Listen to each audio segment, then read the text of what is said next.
Welcome to the Commentary Magazine Daily Podcast. Today is Thursday, March 19th, 2026. I am John Podhoretz, the editor of Commentary Magazine. With me, as always, executive editor Abe Greenwald. Hi, Abe. Hi, John. Senior editor Seth Mandel. Hi, Seth. Hi, John. And Washington Free Beacon editor Eliana Johnson. Hi, Eliana. Hi, John.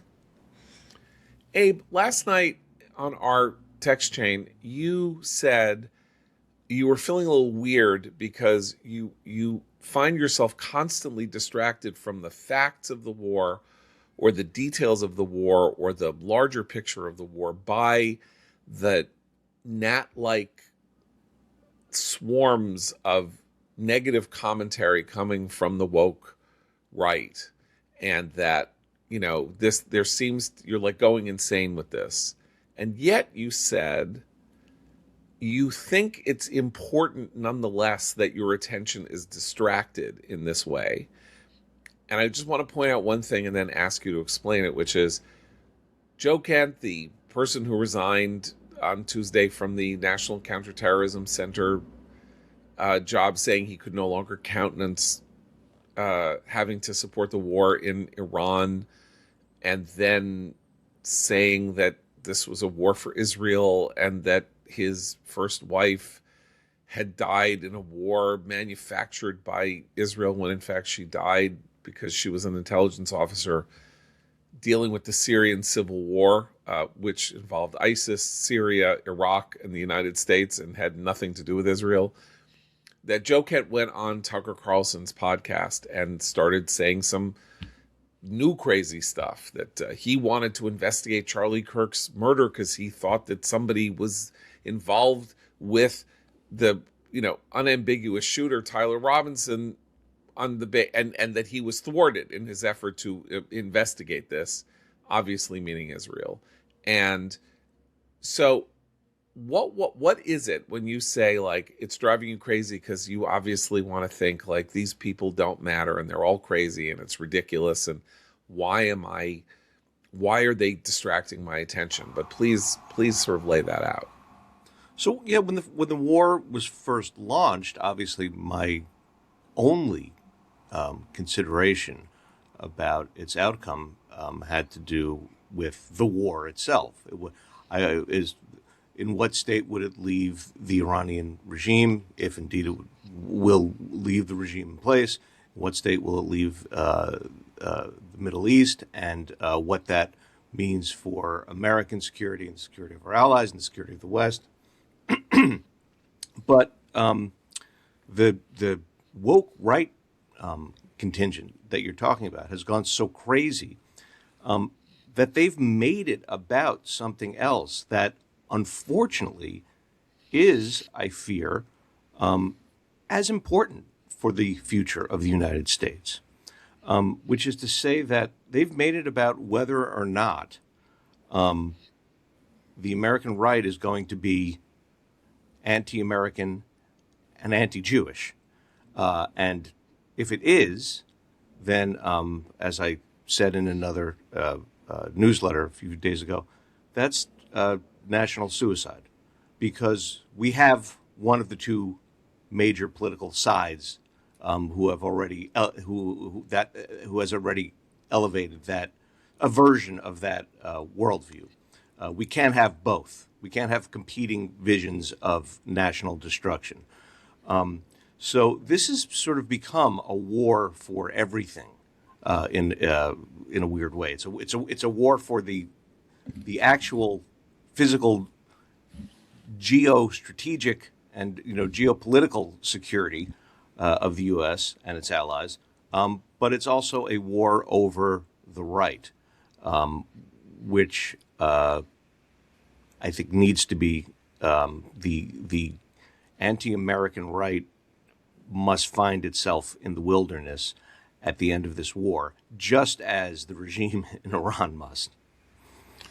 I want to move to the question that you just raised, which is the Republican Party's temptation to go anti-American and anti-Jewish because the Democratic Party is, in your estimation, already lost.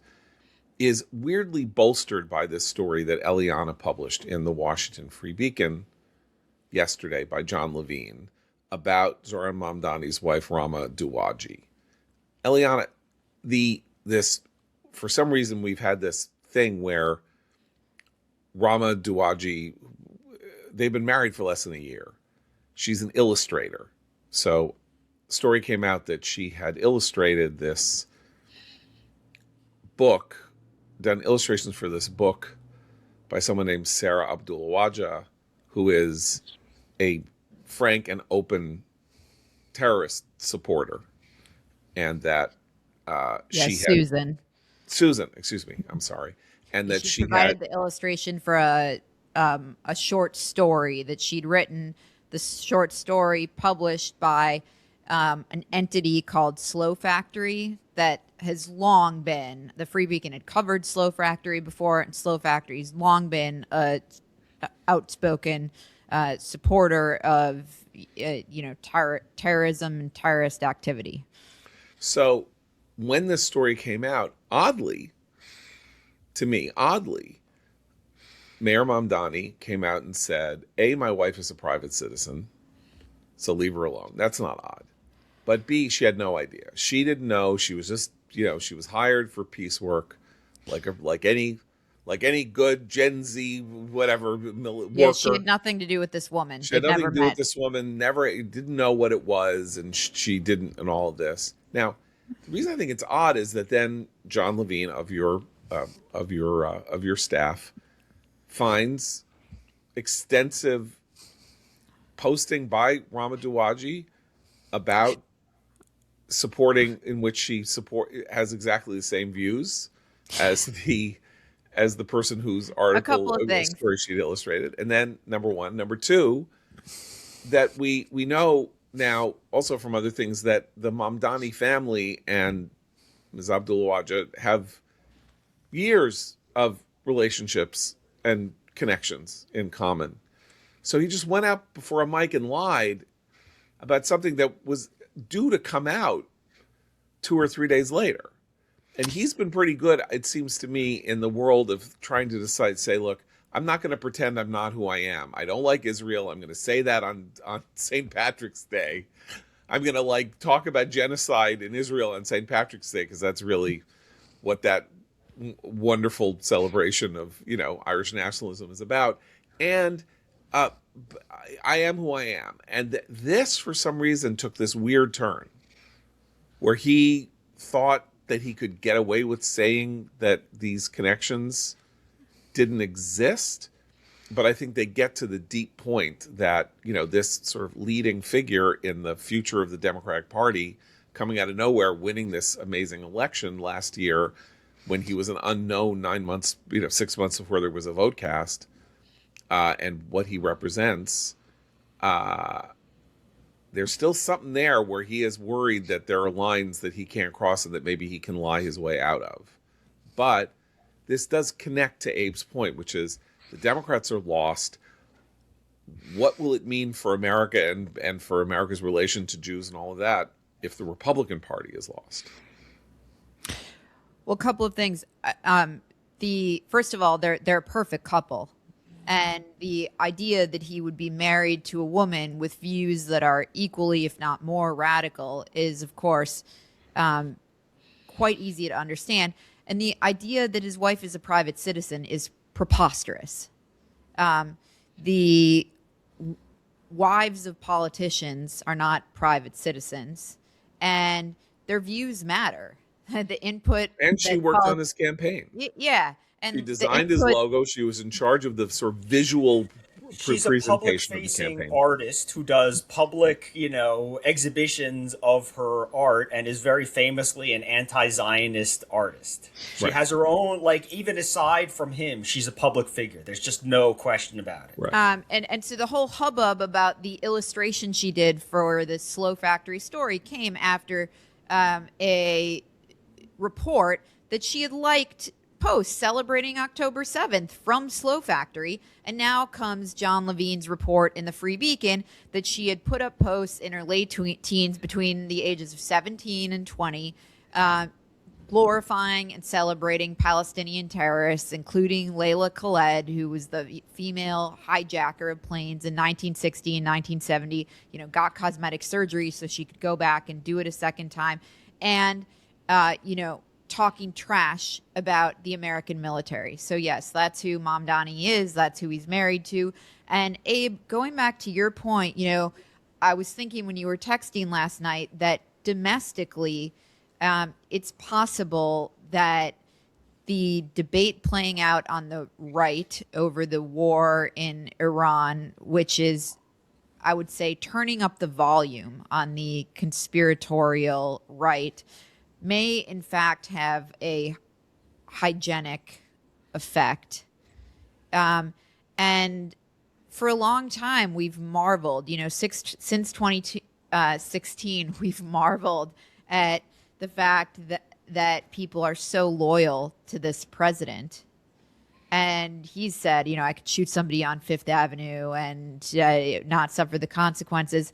And in this case, loyalty to the president and what he stands for, and as he better defines what MAGA is and what Trumpism is on foreign policy, may actually prove useful as he shows himself to be quite solid in the arena of world affairs, and where people say, this is what MAGA is, this is what we stand for, and others define themselves, who once said they were MAGA, define themselves against it and espouse conspiracy theories and say that he prevented them, from investigating things and pursuing the intelligence. Yeah, no, I feel the same way. I mean, as things stand at the moment, I think it is quite hygienic. And it's good that Trump is in an open war of words, and not just words. I mean, who knows? I mean, we'll see what happens in terms of investigations about leaks and so on. But he's in an open war of words with these people, and that's been a long time coming. If things stay on course, I think we can hope to see the divide, the split, become more real. So this is a very interesting point to point out. Harriet and CNN, they did a poll. They asked people who said they were MAGA what their level of support was for Donald Trump. And the number came back 100%. Just think about what that means. I don't know how many people were in the cohort or in the sample. That means that not a single person who defined themselves as MAGA does not support Trump. Literally zero. So it would be, say there were 300 people in the poll, 300 to 0.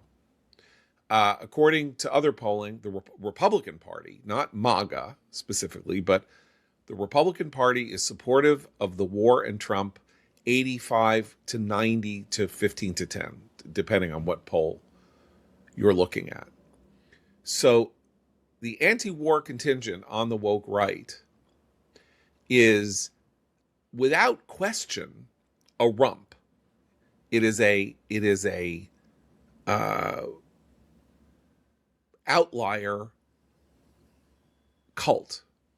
And reading people's trying to respond to what's going on, particularly with the Joe Kent resignation, all that, you get Megyn Kelly saying, sure, go attack Joe Kent and Tucker and me and all that, and see how that works for you at the polls. Well, that's a bizarre line to take if you're Megyn Kelly, because at the polls, you don't count. But in the world of opinion doesn't follow polls in the same way. John Maynard Keynes famously said that, everybody who's like wandering around talking about whatever is going on in the world economy is a slave to some defunct economist. That ideas and the expression of ideas and how ideas are framed have a longer tail than, whether or not you like what Trump did Tuesday or Wednesday or Thursday. And to me, it seems like lines are being cast in the water. People who believe wrongly, I think that Trump won because of his isolationism or because of his whatever. They are planting their flag for the point at which, as they seem to inevitably believe, the war goes sour and everything is terrible. And then they can say, essentially, I said this yesterday, so I'll say it again, that they are like Barack Obama in September of 2002, saying in September of 2002, whatever George W. Bush is up to with Iraq, if we do anything, it's stupid, and we should do nothing, and we shouldn't engage Iraq and all of that. And then that's a thing that he planted a flag on. And then when he ran for president, that's what he used as a stick to beat Hillary Clinton with until he beat her and won, right? Is that she voted for the war, and he said the war was bad even before Bush, or just right after Bush went to the UN to say we need to do something about Saddam Hussein's regime. So he was there first. He said it first. She's the past. I'm the future. And so this is a bet, it seems to me, on the possibility, if you are somebody, that there will be a post-Trump Republican Party. And guess who they're already preparing to turn on is Trump's vice president, who has been playing footsie with them, who got the job because Tucker Carlson talked Donald Trump into it and all of that. And they're already in the world of anybody who is touching Trump, if Trump is going to be the president who wins this war in Iran, is going to be, or has fought this war in Iran, is going to be compromised. And that's Vance. And we need somebody to the extreme of Vance, not to the right, because I don't think this is really right or left. And so that's what's going on here politically, but they are wildly exaggerating their intellectual influence. That's, I think, the striking part. Can I make a tangential point about the media coverage, of all of this? It's never tangential. Okay. I'm obsessing over this because I'm taking this in yesterday and just thinking about, if you are following this stuff in the mainstream media, which I saw a reference in a Politico newsletter yesterday to the hardline AIPAC, and I'm thinking, if they think AIPAC's hardline, they should come listen to the commentary podcast. But how ill prepared you would be to actually understand what's going on. So when Joe Kent was confirmed, when he was nominated and when he was confirmed, all of the coverage in the New York Times and Politico was that he's a white nationalist crackpot conspiracy theorist, and then he resigns in protest over the war, and it's that he's a brave dissenter, and they're comparing him to George Ball and the line of courageous people who stepped down on principle.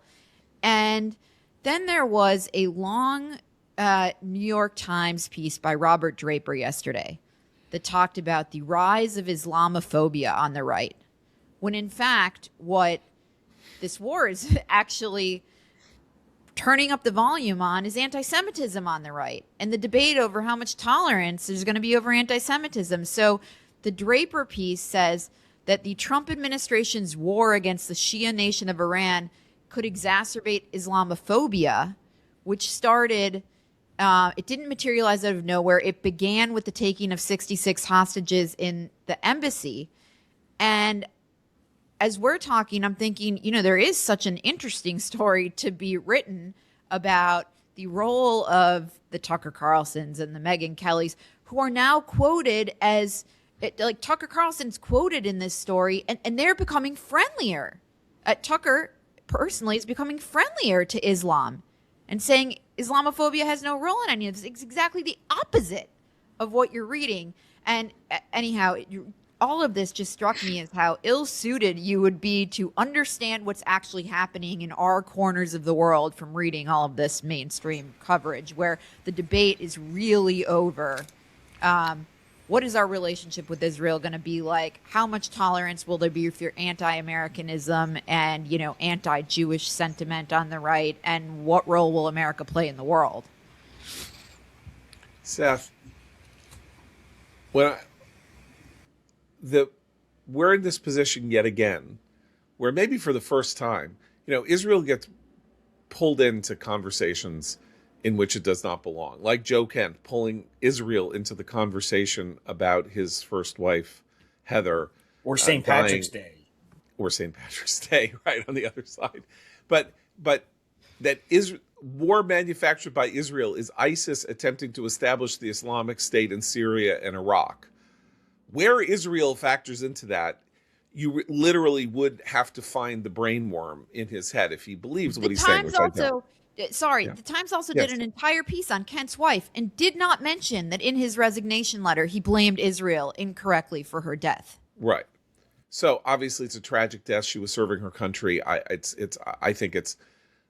don't know him. I'm in no position to like talk about how he talks about his wife, but it's disgraceful that he would use her memory in this fashion. I don't care who he is or whether, you don't own your own heroic late wife's legacy to use as a political weapon while you might be jumping out and quitting ahead of an indictment for leaking classified information. Nonetheless, Israel's pulled in. So now here in this war with Iran, Israel's not being pulled in. Israel is a partner in the war with Iran in a way that no nation has been a partner with the United States in a war really since Britain in World War II. And so this is it's a significant moment for the American-Israel relationship. It happens to be happening at a time when public opinion about Israel is in a downturn or a downswing, or it's really bad. And so you would think, and I think this will be the case, that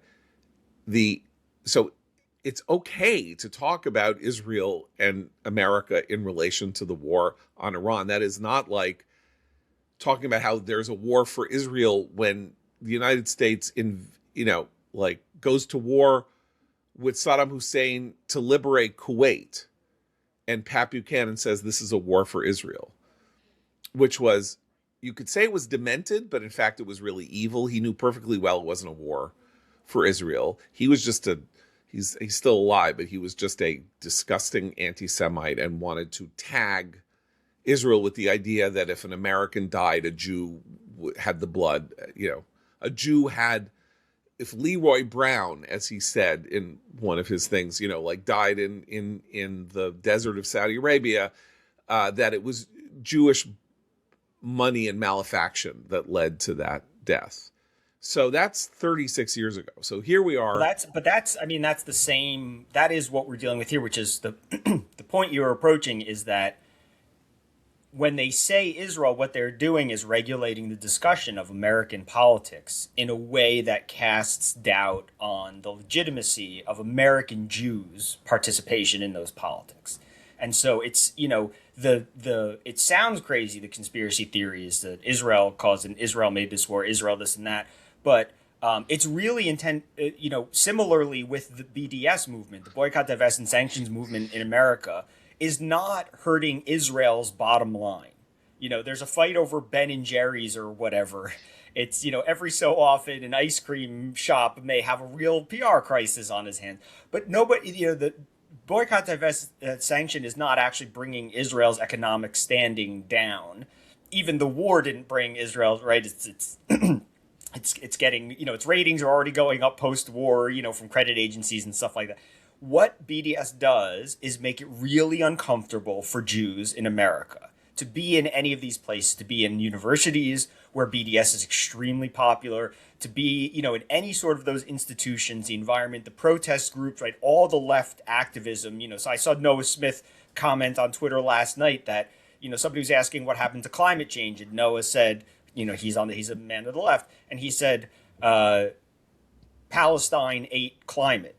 Because it's like that's what they've done. Where did Greta Thunberg go? Right, Greta Thunberg was the climate Joan of Arc, and then she became the La Pasionaria of Hamas. Like that's where she went to show that what matters is like hating Jews, not saving the planet from warming. It's this idea. It's a litmus test thing, and so that what happens is it's really about how it affects American Jews who want to get involved in politics, and that's what these guys are doing. I don't think that what Joe Kent wants to do is he wants to delegitimize anybody who disagrees with his newfound, support for Iran or whatever. And that's mostly American Jews, but they also want to, ahead of 2028, delegitimize Jewish donors, Jewish lobby groups, Jewish, political participants. They want to delegitimize Josh Shapiro. They want to draw a line that, says you have to do this and not that. And that's happening on both sides, as I mentioned, Josh Shapiro. It's a much bigger thing than just Israel. It's injecting the conspiracy mindset into the debate means they want everybody to wonder what the Jews are up to. And that's really what it's about. I mean, look, there was a story, in California. I know this is the left, but there was a story in California that the faculty union in California put on its questionnaire that asking candidates if they want an endorsement, asking candidates if they've ever received money from Jewish California, which is the umbrella group of Jewish organizations in California. Okay, think of it as like a state version of the Conference of Presidents or whatever. It's not an Israel organization. Its name is Jewish. The J in its name stands for Jewish. And they said, did you take money from JPAC, as it was called at the time, Jewish California, the oil industry, or the tobacco industry, or cops? So, we saw that with Gavin Newsom, too. It was like, no, I don't take money from oil, and I don't take money from the tobacco industry, and I don't take money from AIPAC. Like, this is an emerging categorization of Jewish political activism as specifically and literally harmful to Americans. And the way it was phrased in the California thing was harms America's working families. So this is, I think, the larger point that we're seeing here in, finding a way. How does somebody crazy like Joe Kent get heard in 2028? How do these guys who are minorities in the Republican Party, as we said, Tucker Carlson, he's not part of the 100% of MAGA that support Trump. How did these guys in such small minorities, how do they get heard? They try to clear the space of anybody who could oppose them and taint them. That itself is going to have very sour consequences. I think that's a very good analysis. And I think that what's important to note here, to get a little meta, is, we bring this back to the Jewish people. The commentary is a Jewish publication that's part of its writ, its mandate, its mission. It was started in 1945 as a publication of the American Jewish Committee. It has been independent for 20 years, but as I say, we are here as a frankly, openly Zionist publication that exists in part to present an intellectual defense of the Jews in America and the role that Jews have played in Western history, in Western civilization, in American life, and all of that. So it's part of our mandate to talk about this stuff, particularly for us, if you're a listener of the podcast and don't quite understand why we keep returning to this when you have other things that bother you. This bothers us. It's part of what's supposed to bother us. But even if that's not in your wheelhouse, I think Abe's point that we began with is what is so salient, which is it's never just about the Jews. Why has this conversation on the right moved, if it has moved? I mean, maybe it was just always there, but like underground. Why has this conversation gone to perfidious Jewish role in doing horrible things, from the supposed involvement with Charlie Kirk's assassination, which of course makes no sense, to whatever? It's because anti-Semitism is a constant poison stream in Western civilization. And at moments of stress or crisis or trouble or peril or confusion or something like that, it is a constant as an explanation for why things are going wrong, that there is this tiny band of extremely intelligent and secretly wealthy people who are pulling the strings. And it is a ludicrously unhealthy thing to think for a healthy country, self-confident, looking to go to the future.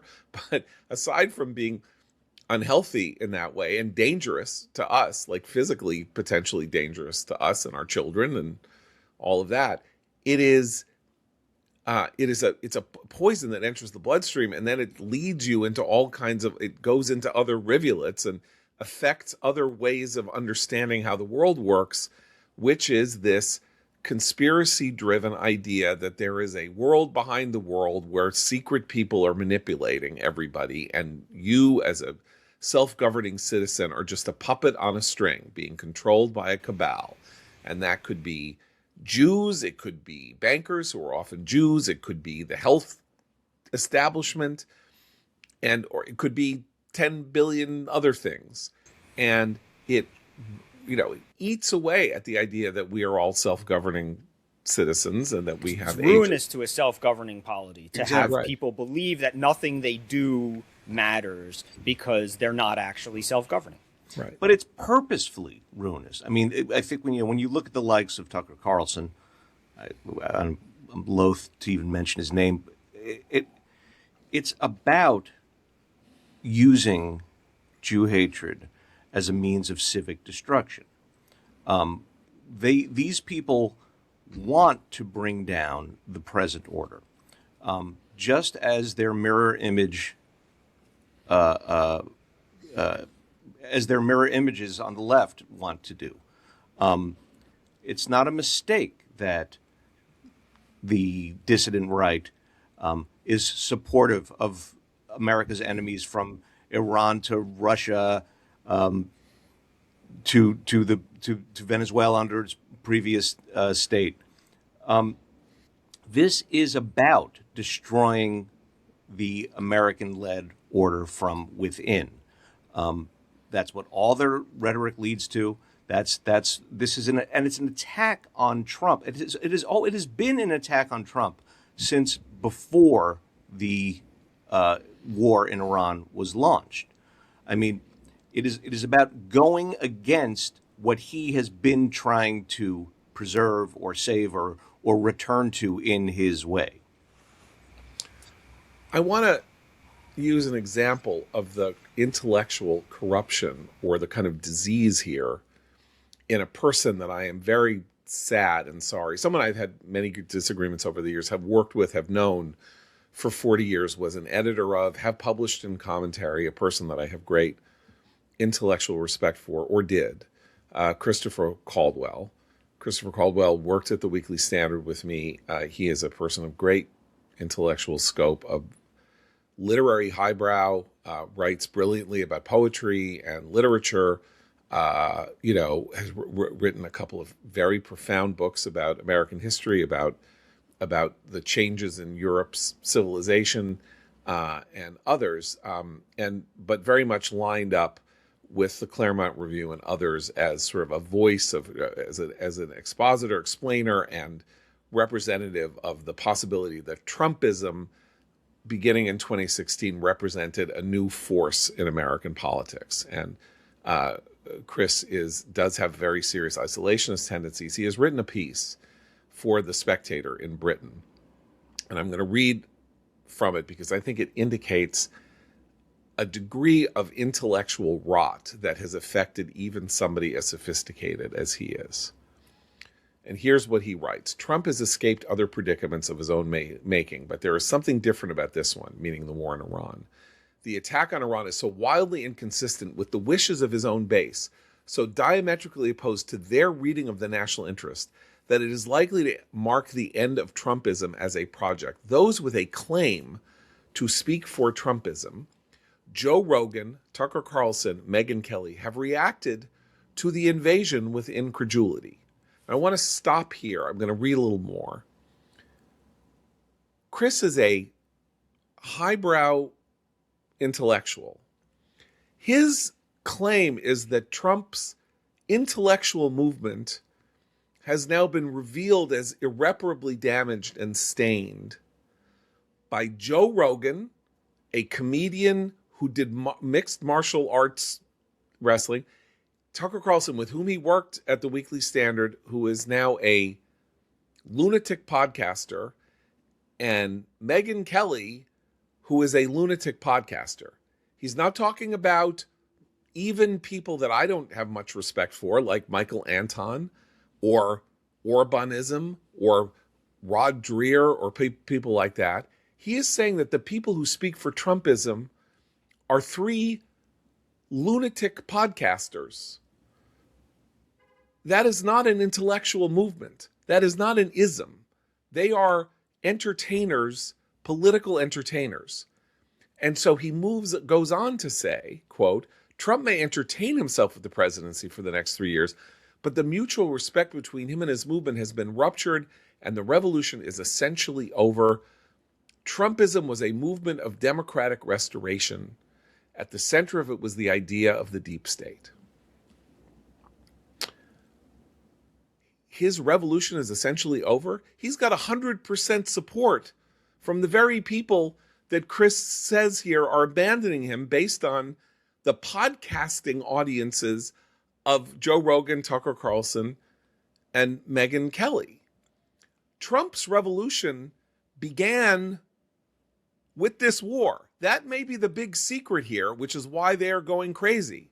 What Trumpism is going to be in the future is that he's the guy who fought the war against Iran.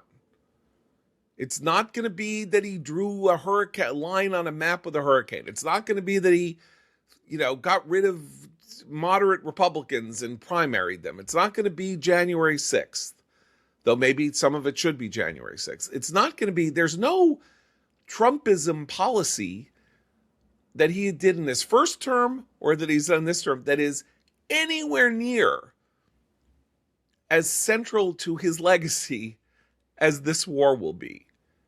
And if this war works, the Trump revolution began on February 28th, not in June 2015 when he came down the escalator. And they're out of it. And if Chris's idea of marshaling the idea that his revolution is over is that he's lost Tucker, Megyn, and Joe Rogan, that is a very low level for somebody like Chris Caldwell to sink to. That he is now grasping for straws with his anti-war view by saying that these podcasters are the intellectual vanguard of the American future. They may be the populist vanguard of something, and maybe, again, if the war goes badly, they will be a cesspool from which that can start overtaking, like seeping into American politics and taking it over. But that is not the choice that Trump has made. And so far in 3 weeks, he's got 100% support from people who voted for him and 90% support from the Republican Party. What is Chris talking about?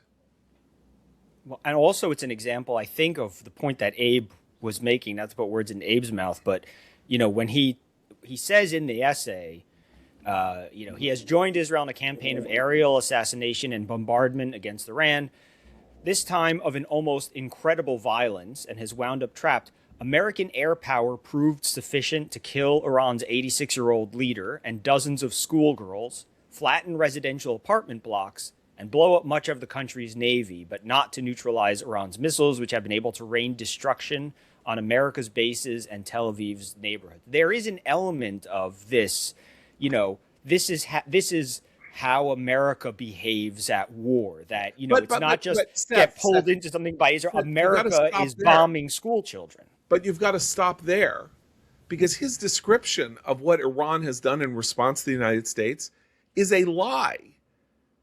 Tel Aviv, destruction has not been rained down on Tel Aviv, nor has any major site in the Middle East belonging to the United States been hit with any effectiveness in 3 weeks.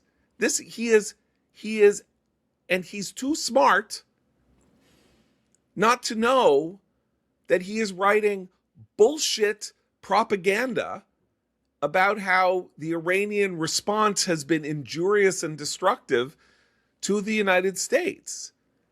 You want to talk about, we could talk about the Strait of Hormuz and whether or not damage is being done to the world economy because of Iran's threat to the Straits of Hormuz. But the idea that Iran's counter-assault has been effective, they've hit some buildings in Dubai, they've hit some, they've been raining down drones on the UAE that are getting shot down, and a couple of buildings on U.S. military sites have been hit, and Tel Aviv is completely intact. But didn't you see on the internet that they killed Bibi? Oh, well, that too. Well, okay, fair enough. They killed Bibi and they've destroyed Tel Aviv. And, so this war is, that's why I say there's some intellectual rot here from people whom I genuinely, and I hate when people say, oh, you should be better, but like, this is very disillusioning about that somebody like Chris Caldwell could end up as corrupted as this intellectually, that he may say he doesn't like this war, it's bad, it's going to have bad consequences, and we will be sorry for it. But to mimic and spew out bizarre counter propaganda that is literally emanating from Iran's propaganda machine, whatever it is, or from the people who are essentially fronting for Iran. That's why, Abe, I want to get back to your point here. Like, there's really serious reason why we need to pay attention to this and to believe that its defeat is as central, not as central to the American future, but like is central to the American future, just as winning the war. Once you are America and you start a war, America should win the war that it starts. That should be axiomatic. Yeah, what Seth was reading there is identical to what the anti-American left says whenever the U.S. goes to war, about killing children, about how ineffective it is. So that's my point. This is a movement that is anti-American and has never been on board with Trump's agenda, insofar as Trump's agenda is to restore effective American power projection in terms of his agenda abroad. They are against that. That makes them they are the equivalent of the left. And I wouldn't be surprised should this war continue, God willing, to be as effective as it's been, and should it end with an American and Israeli victory. I wouldn't be surprised if these figures overtly simply join the left. What at this point is the difference? I can't think of anything. Economically, they're not. They're no different. On Israel. And on Israel. And then we get back to Israel. Yeah. They are. So Ruma Duwaji, what is the distinction between Ruma Duwaji's view of Israel and Tucker Carlson's view of Israel? Ruma Duwaji is on the far left. Her husband's he's a democratic socialist, which means he's like close to being a communist. I assume she is too. Tucker, Christian nationalist, whatever you want to call it. I don't even know how to characterize him. But here comes the horseshoe. And the horseshoe is the Jew. They come together in hatred of the Jew, hatred of the Jewish state. And so, yeah, when Ro Khanna attacked you recently, and in his doing so chose to attack you for calling Pat Buchanan an anti-Semite. So Ro Khanna, a real man of the left, not a leftist who's running for president in 28 probably, choosing to, you never brought up Pat Buchanan. He was like, well, I don't trust you because you called Pat Buchanan an anti-Semite. I'm not sure if there's a better example of what you're saying of this horseshoe than Ro Khanna, 2028 leftist darling, publicly defending Pat Buchanan. That's the horseshoe. Right. So we have an intellectual battle as well, that we're fighting as part of the war effort. Maybe we could say. And Eliana is fighting it journalistically with the effort to expose what needs to be exposed about the people who are conducting themselves in this fashion. So where does the Free Beacon go from here this week? Eliana, what? Our mission has always been to report the stories that the legacy media isn't chasing after. And, I think I call it white space, where their focus right now is on telling the American people how high energy prices are and how poorly we're doing in the war against Iran. And our focus is on reporting on who Zohran Mamdani's wife really is. And there's another wonderful story by Ira Stoll on the New York Times had a piece yesterday about the widening economic gap that prevents poor kids from accessing, excellent schools in New York. And we have another exclusive story on the fact that charter schools comprise 59 of the top 100 public schools by math and English test scores. So, our goal and mission has always been to uncover and report the stories that the rest of the press is not paying attention to.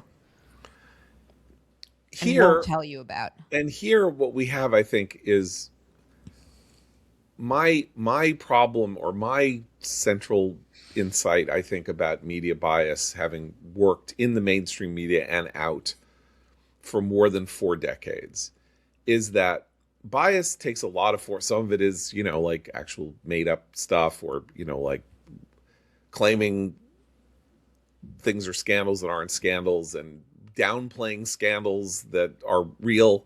And we, of course, have this amazing buried fact, half-century buried fact, that Cesar Chavez, who was considered a near saint when I was a kid, leader of the United Farm Workers, leader of boycotts against grapes and lettuce, owing to the supposedly, unjust and horrible treatment of particularly migrant farm workers in California.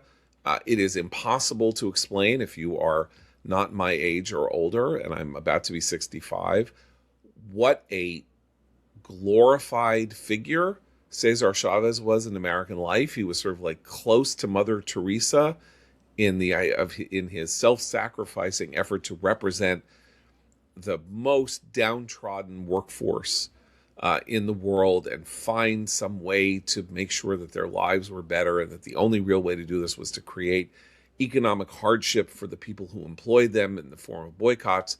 He was a huge cultural landmark figure, also because he was, as we used to say, he was a Chicano, and that's not a term in use anymore, but he was America's foremost Chicano, and there are, I think, hundreds of public schools named after him. He is a California has Cesar Chavez Day, which right. Gavin Newsom just announced they will be having a special session in the legislature to debate the possibility of maybe changing that name. I think we all know. Why is that? Because the New York Times revealed yesterday, the day before yesterday, after a 4 or 5 year investigation, that Cesar Chavez repeatedly raped young girls. And one of those young girls, now they tell us, John. Well, one of those young girls, amazingly enough, is a figure herself in the world of the glories of the farm workers world and Latina feminism and all of that.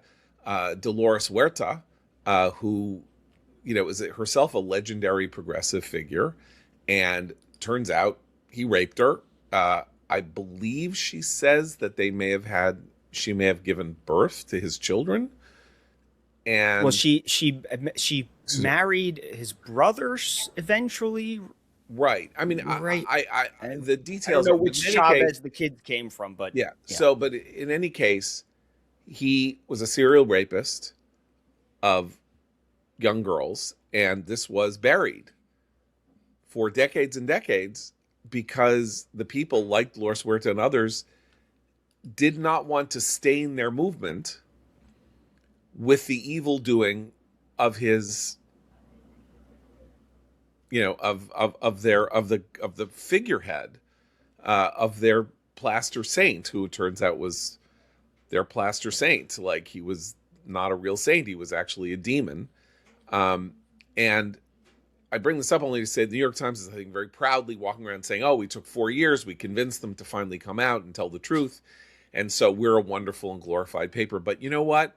According to what I'm reading, people knew in the 1970s that he was doing this, and they didn't report it then because it would have been too dangerous for them to do so, because it would have been like reporting on the criminal activities of Mother Teresa or something like that. So I only bring this up to say that, part of my view on how media bias works is questions of emphasis. Meaning, is the issue of the Strait of Hormuz and the dangers posed to international shipping an important story in this war? The answer is absolutely yes.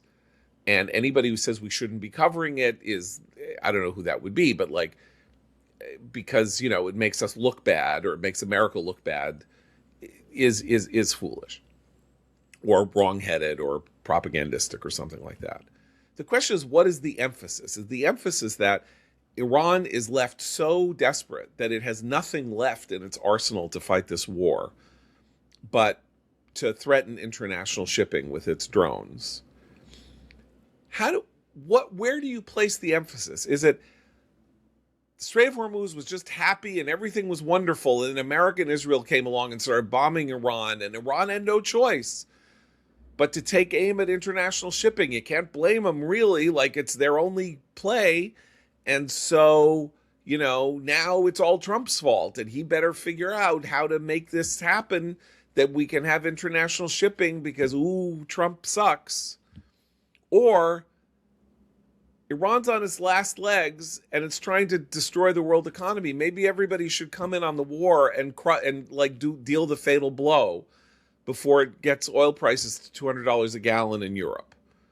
That's why the Europeans should come in and help the ships get through the strait, or why the Japanese and South Koreans and the Chinese should be participating in this, because why do you want this teetering nation that's evil anyway to be firing off its last desperate bullets at this one site that they seem to have some ability to shoot at, because we have disabled their ability to respond in any way effectively, despite Christopher Caldwell saying that Tel Aviv has been destroyed in airstrikes from Iran.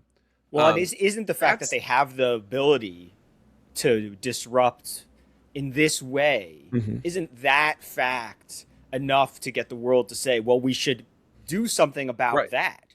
Well, I don't know whether means we go to Karg Island and take Karg, whatever it is you think we should do. The world should be saying, we have to find a way around this. We can't be held hostage by Iran. Now that we know that Iran can do this, it is that much more important to ensure that they don't have the ability to do this. But that's the policy thing. That's why I'm talking about the media stress.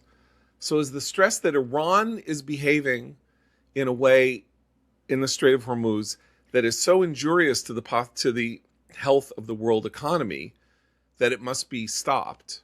Or is it Trump and Israel have really screwed this up big time, and they didn't have a plan, and now they're doing this, and so let's not talk about Iran and how to and what means the world can use to sort of like end this threat to oil shipping.